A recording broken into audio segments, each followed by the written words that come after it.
Okay, good afternoon. Now, present topic is atomic radius in the D block elements.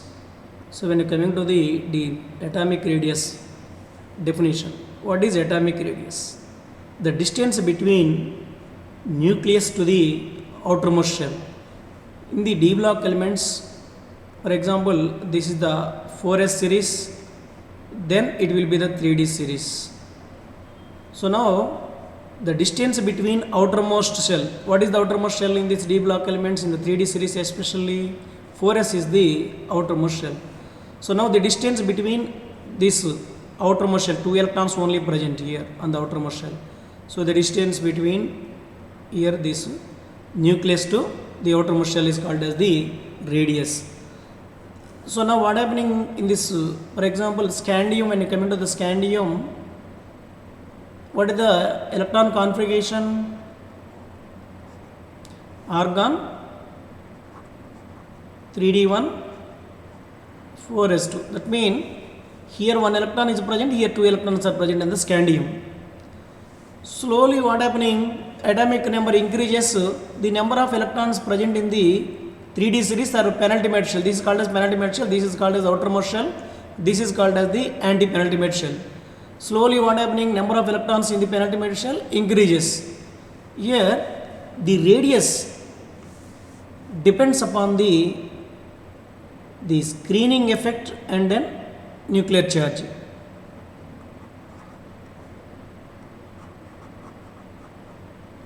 Screening effect and nuclear charge.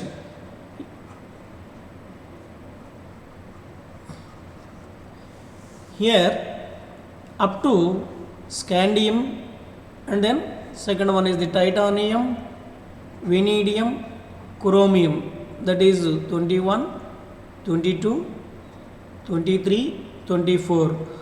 Otherwise group number, third group, fourth group, fifth group, sixth group elements.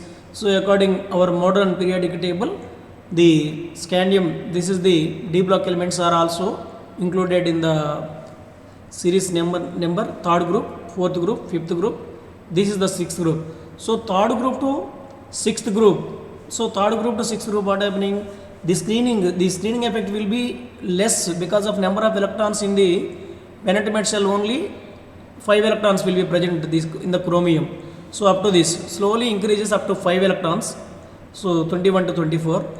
So what happening, screening effect will be very less when you compare with the nuclear charge. So nuclear charge will be dominant over the screening effect up to this.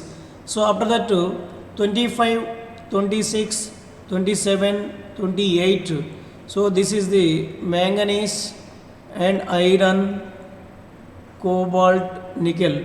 So whereas in these elements what happening, so almost all the nuclear charge as well as the screening effect almost all equal in these elements.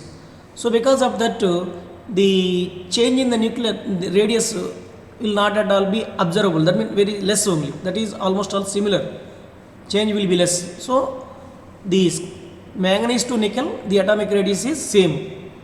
So whenever you coming to the 29 and then 30, whereas the copper and then zinc, the atomic radius is slowly increases because of in this case what happening, screening effect is greater. Screening effect is dominant over the nuclear charge. That is the reason why atomic radius will be increased. Slowly here what happening, slowly decreases up to the chromium, and then manganese to nickel no change.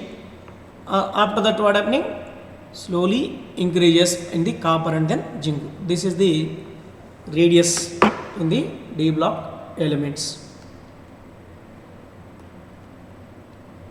Here this you can see the graph also.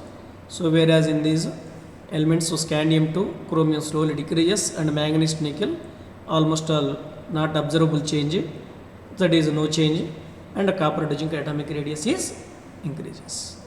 Thank you.